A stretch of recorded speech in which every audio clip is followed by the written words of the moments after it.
There are these little tells, clues everywhere, signs that this person has lived more lives than others. Oh, strawberries.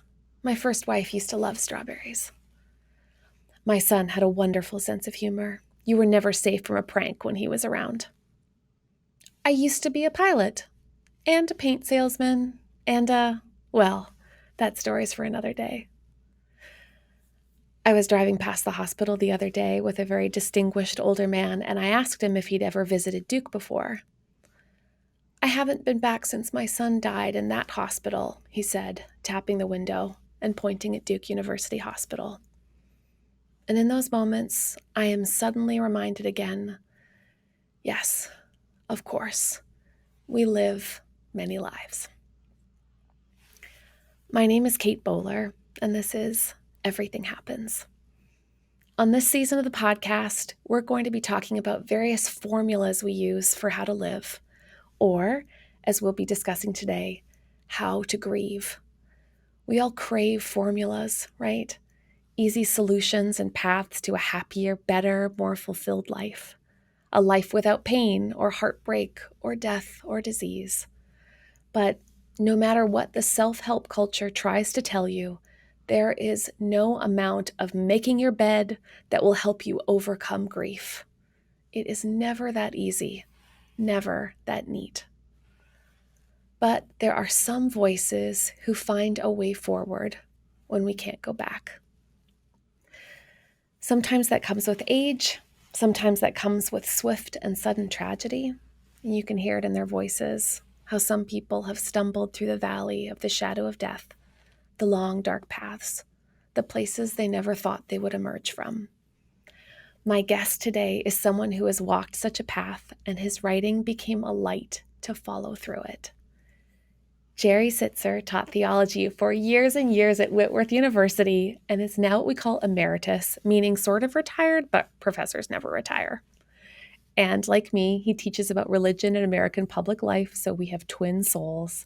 And he is the author of many, many beautiful books, including the one we'll be talking about today, A Grace Disguised, which even after 25 years of being in print, continues to be a must-read on life and grace after loss. Jerry, I feel so lucky to be speaking with you today. Thank you so much for doing this. And I'm honored, Kate. Thank you very much.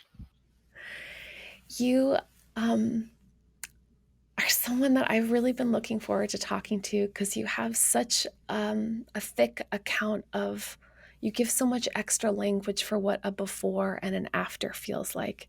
So if you don't mind if we start at the hard beginning. Your life had a very obvious before and after when a catastrophe changed everything. Do you mind taking me back there and telling me what happened? My wife, Linda, my first wife, Linda, was a homeschooler. We were new to Spokane, Washington, where I took a position as a professor of theology at Whitworth University. And we decided to take a field trip after a unit in homeschooling to a Native American reservation. We had dinner with the tribal leaders, had a lovely time with them. Ironically, we talked quite a bit about the curse of alcohol that afflicts this particular tribe. My two girls, Catherine and Diana Jane, did dancing in the powwow. My boys brought their little cars and they were playing under the bleachers. You know, it was just kind of an idyllic experience. Driving back from that occasion, we were struck head on by a drunk driver going 85 miles an hour. His car actually cartwheeled over ours, so it was very head on. My doctor father, Martin Marty from the University of Chicago, really kept in very close touch with me after that experience. And after about a year, he said, "Jerry, you won't be able to duck this one. You're going to have to figure out how to steward it because you're not going to be able to avoid it. It's just too big and too catastrophic." Yeah. And so that was the business at hand after that terrible experience. Three of my kids survived. Catherine was 8 and David was 6, and my John was 2. And he was seriously injured, but he has since recovered. The way you describe being a dad in those early moments and just that life continued to demand that you live it, whether you felt up to it or not. You describe all the beautiful little routines that you and your wife had that must have just made those first weeks and months absolutely impossible to do alone. The strange thing, Kate, is that it was viscerally excruciating. It penetrated to the depths, beyond the depths. I mean, no language can even get there. I will say that over time, um, it hasn't gone away. I've just learned how to carry it differently. Yeah. Not just the memory, but the feeling of the memory. And there's a difference between the two. Memory is not just cognitive. Yes. Memory is emotional and it's bodily. Yes. Your body carries memory. It's not just your brain that carries memory. And I had to learn how to integrate that into a larger landscape Yeah. without expecting that somehow it's going to get better or it's Yeah. going to change or there'll be a kind of forgetfulness or whatever. Yes. I The Yeah. word I use is we learn to carry it over time. Yes. And maybe in a little less debilitating kind of way because Yeah. other memories are added to it. I mean, I had to live with this strange juxtaposition of losing three beloved members of my family, three generations of women in an instant. But I had three children, Yes. and I had to figure out how to live for them, even as I was grieving those who were lost. And Yes. it's not one that takes the place of the other. You have to learn how to do both. Yes.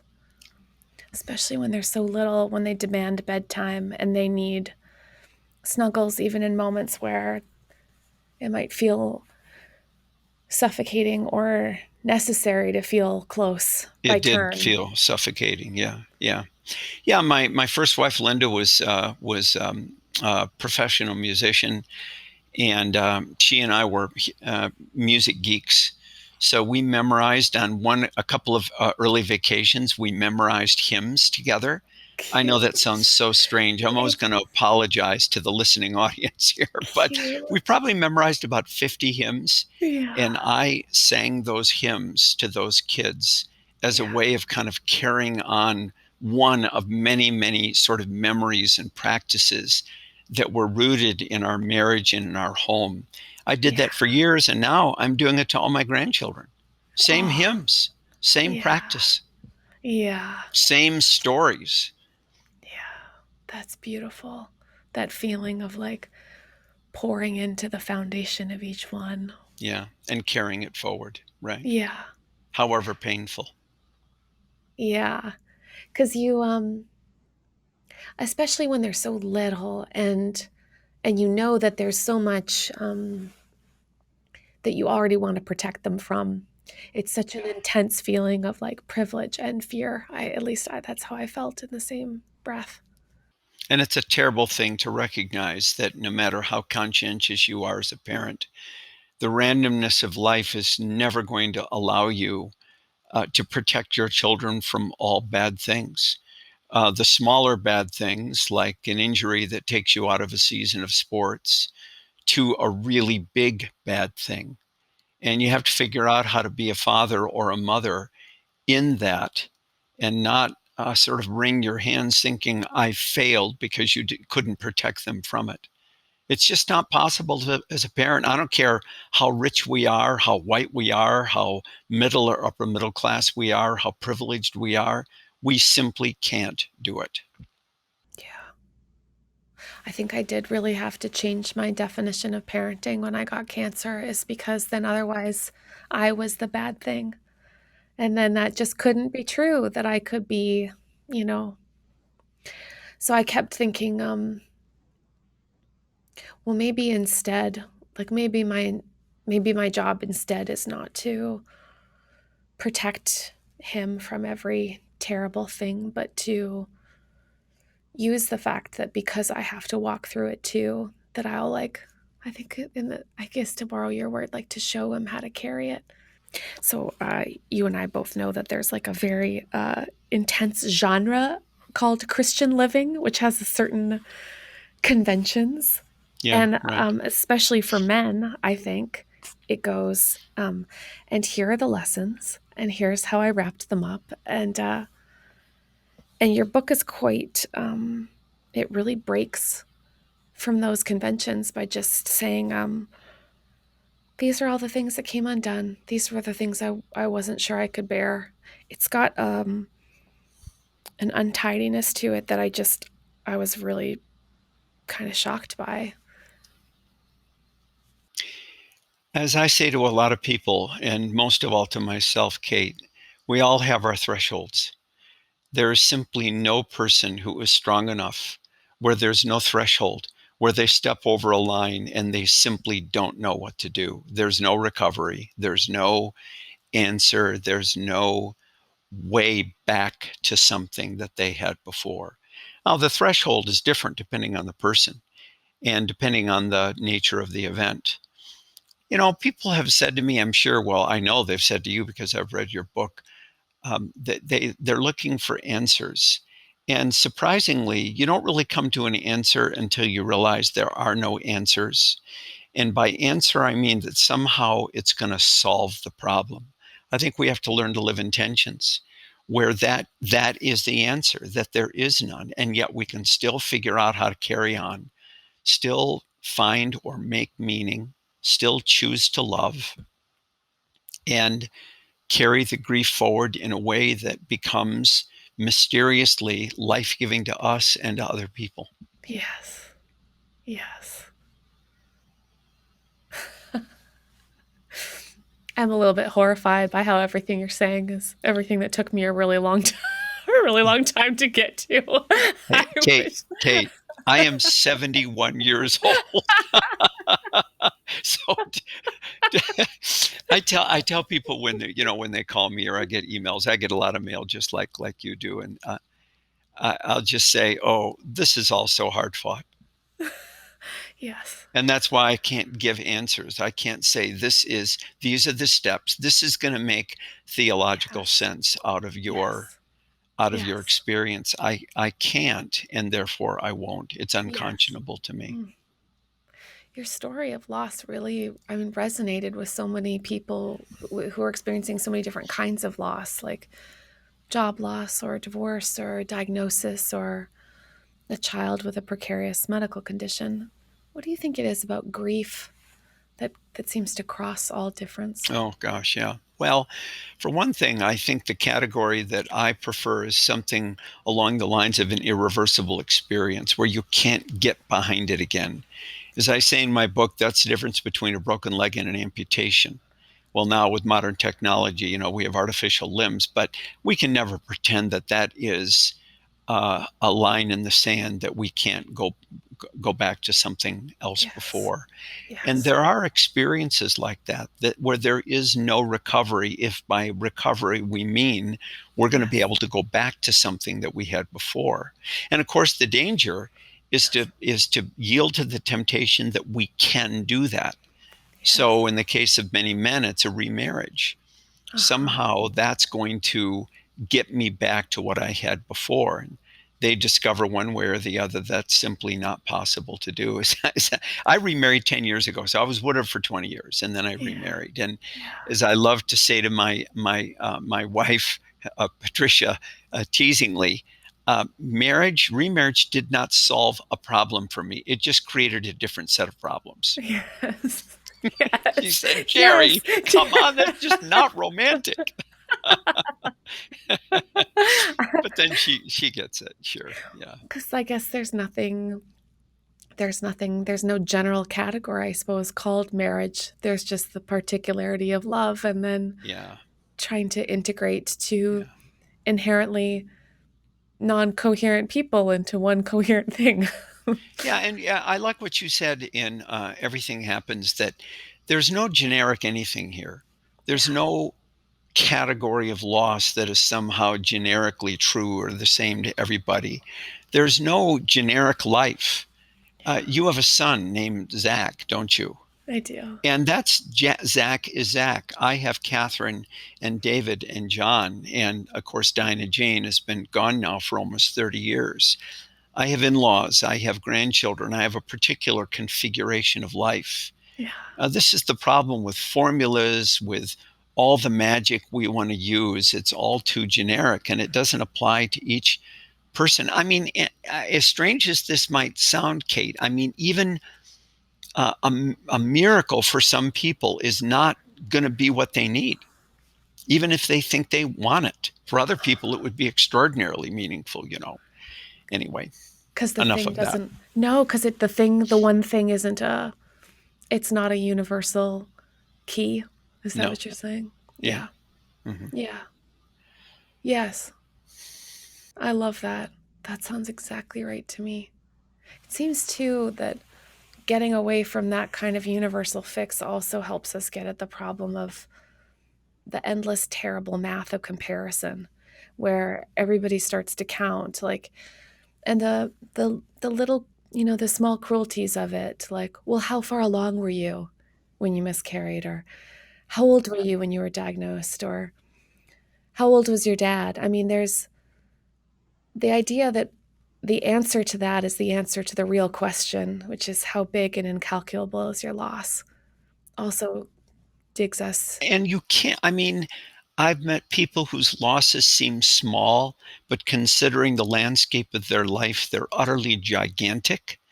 I've met other people whose losses were huge, but again, because of the landscape of their lives, they were actually able to integrate it maybe slightly more seamlessly than somebody whose life was a total wreck. I mean, I think about the driver of this car, Kate. Now, you know, he lost two, I lost three. But his life story was so catastrophically bad.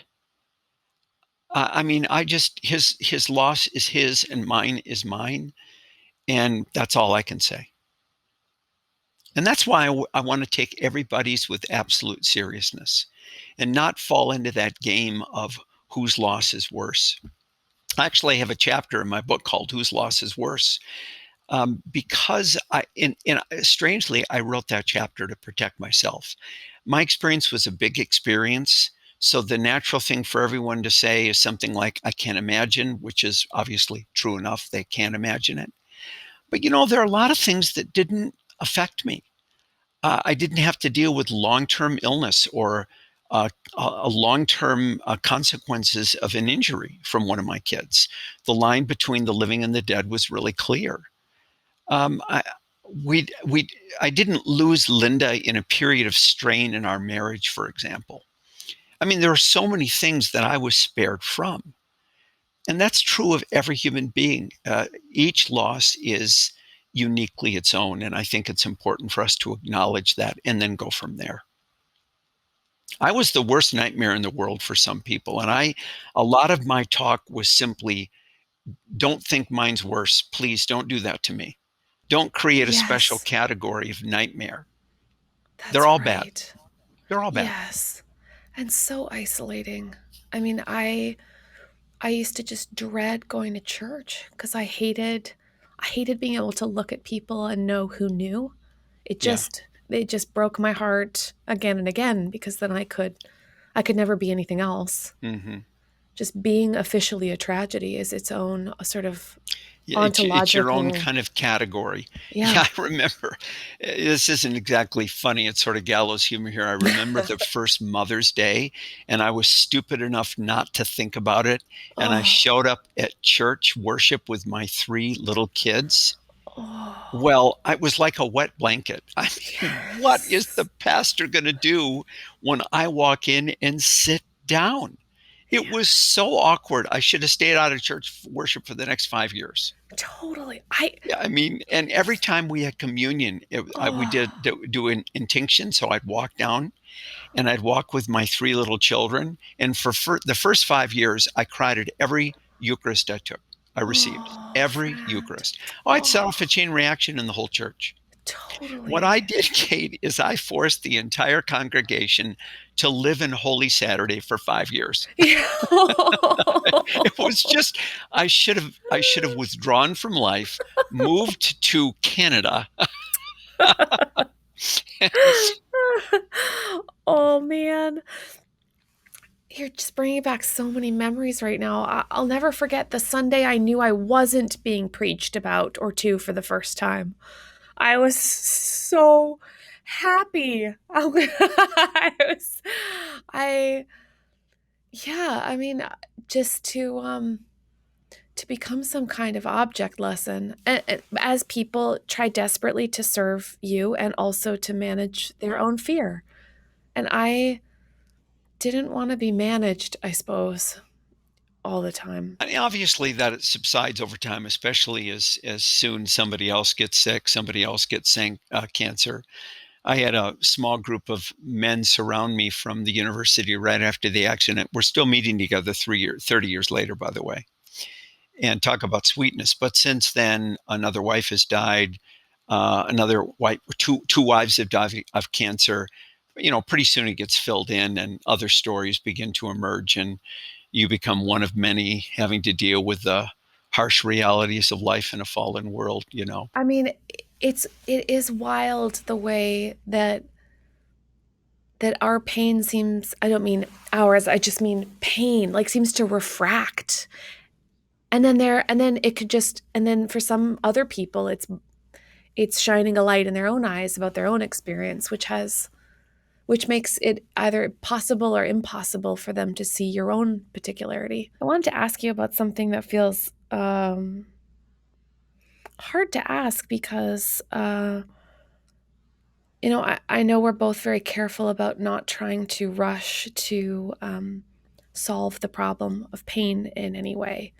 But you've described so beautifully the way that loss has a very mysterious way of expanding us and making us more somehow.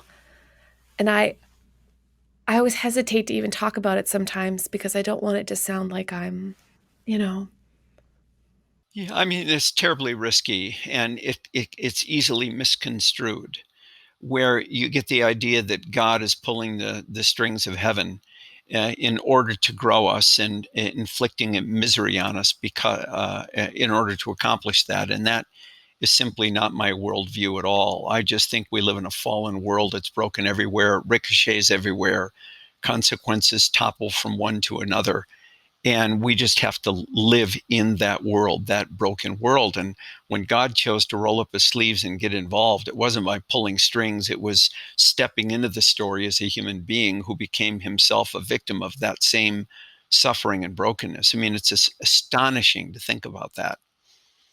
So I'm very hesitant to give the kind of formula, this happened in order for this to happen. That isn't the world I live in at all. This happened, and I'm not sure we're ever going to really understand why. I remember probably the most predominant emotion I dealt with and still deal with, Kate, after 30 years is utter bewilderment. It's like I'm looking at something and I just can't quite put it together. It doesn't make sense. And I think I'm going to die with that. I just can't put it together. I love what Joseph says to his brothers.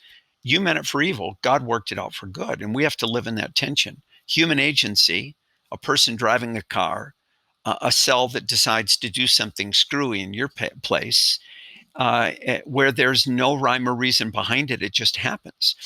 Kate, if I would have sneezed at a stop sign, that accident wouldn't have occurred. That's all it would have taken. yeah, And living in that world, and yet living in the world in which there is purpose, there is meaning, there is life. yeah, And I just think one of the secrets of life is learning to live in that kind of tension. yeah. Anyway, so sure, I remember thinking, I wish that Linda could see the kind of father I have become because of her death. And the bitter irony of this is that it's her absence that helped me discover it. Yes. Wow. And now she can't enjoy it. Yes. Now, what do you do with that? Well, you Yes. just live with it. Yeah. That's right. And all the context around it. Yes. Yeah. And the way we can feel that even in the scope of a day, that you can be somewhere that smells like that terrible pink soap and you're watching thin people's frames at the cancer center and everywhere there is death. And then 2 hours later, there is probably about 200 freckles you can count on the same kid's nose, and a very aggressive conversation involving sock puppets and everything. Just like, in the big scope of things, there is so much beauty, and in the big scope of things, there is just such an unbearable amount of pain. And I mean, it happens 1,000 times every day. I mean, you with your little guy, you're thinking, how long am I going to be around? And yet, every experience you have with him has its own kind of extraordinary quality to it, even when he's a brat.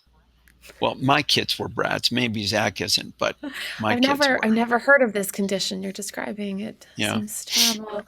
Um, but I started thinking of it like an aperture, just the widening to be able Yeah. to take in all the light and the darkness. Yeah. Good term Because to use. I don't use aperture much in my daily vocabulary, but you've just inspired me to do that. Yeah. I was like, Hmm. I just always picture like my heart just cracking Yeah. open Yeah. wider, because I need both to see it. I mean, I'm going to need both to even know what to pray for. Uh-huh. Um, And yet, suffering is like a blinding light, and all of a sudden, that aperture closes, and then it opens and closes. It opens and closes many times every day. Somehow, we have to become attuned to both. I love the Mary Martha story for that reason. Here are two women who are utterly besieged with loss at the death of their beloved brother Lazarus, and you can tell they were talking together because they memorized the same elevator speech when they met Jesus. If you had been here, our brother would not have died, which is true enough. I mean, Jesus does not look very good in that story. And then he says to Martha, I'm the resurrection and the life. What you're really looking for is not a resuscitation, but a resurrection. But by golly, we like resuscitations too, don't we? I mean, come Absolutely. on. Yeah, show up a little earlier. Then this Show doesn't up a have to little happen. earlier, fix Yeah, the problem. absolutely. But in that moment of longing for a resuscitation, we forget that there'll be another death. I mean, Lazarus did die again. Yes. And who knows how he died? It could have been just hideous for all I know. Yeah. So the dirty little secret behind a miracle is that it doesn't last. It feels like you're kind of stabbing me when you say that, and I just all of it is all of it is true. I mean, all of our it's a postponement, and we're always looking for that deferral. And with good reason. There's nothing wrong with that. That's just being profoundly human to long for those reversals or those resuscitations of one kind or another. And God shows up and does it, but it's a little random. I You have this beautiful quote you write, we love again, work again, and hope again. We think it is worth the risk and the trouble to live in the world, though terrors surely await us, and we take our chances that, all things considered, life is worth living. That is a very, I like all the courage that is poured into those words. One of my favorite novels is Hannah Coulter. Have you ever read Hannah Coulter?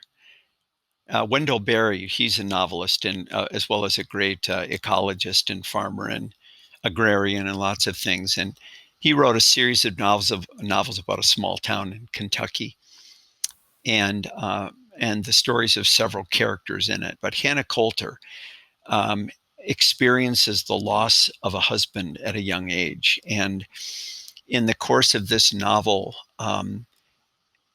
Wendell Berry says of her, she came to the point where she realized that life itself was demanding life from her. And I thought, okay, that's probably right. That's probably the world that I want to live in. Life itself kind of demands life from me. Now, I would fill in God there too, but that's part of the way I think God set things up. You have these multiple timelines of your before and your after, and then your after the after. I'd love it if you could tell me about Patricia. Yeah, the after of the after of the after. Well, it's such a strange experience, Kate, to remarry. Um, it's like marrying again for the first time. There's no second marriage. There's a first marriage again. Honestly, it is so strange because it's so different from the first. And one reason why is because you carry everything that happened to you in the first marriage into the second. And it fundamentally changes you along Mm, the way. mm. Um, Patricia has given me a lot of gifts, but a couple have been this. She said she's never once competed with our family story. She's never once felt insecure. Honest to God, it's amazing. Wow. She's never once competed with a larger than life first wife, Linda, and she was larger than life. Just beautiful, multi talented, full of life, full of light in her eyes, great mom, blah, Yeah. blah, so on. And she said, here's why, Jerry, is that the way you remember and honor your first wife tells me of the kind of man I'm marrying. Mm. And I'm in marrying you, I'm marrying that story. And it gives me all the more confidence that if you can honor your first, you'll honor me too. Oh, That's extraordinary to me. yes. To hold the stories not in opposition to each other, but as telling the same truth. So there's a lot of sweetness there. There's a lot of beauty, but I will say none of it compensates for the pain.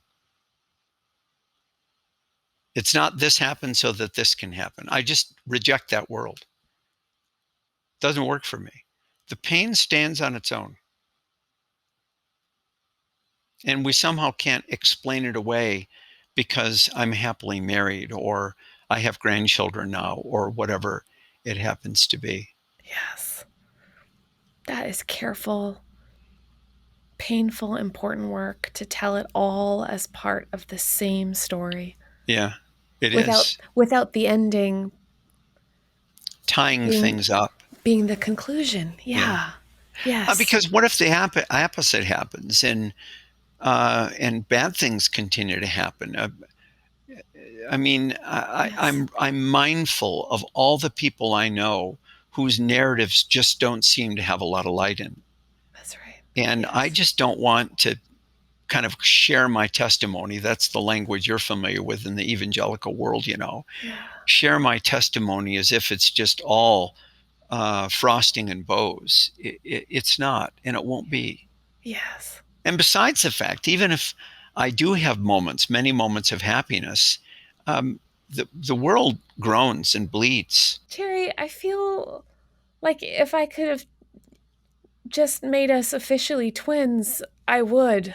I You love wouldn't want your to look like me, though, beautiful. Kate. I will take it. I will take it.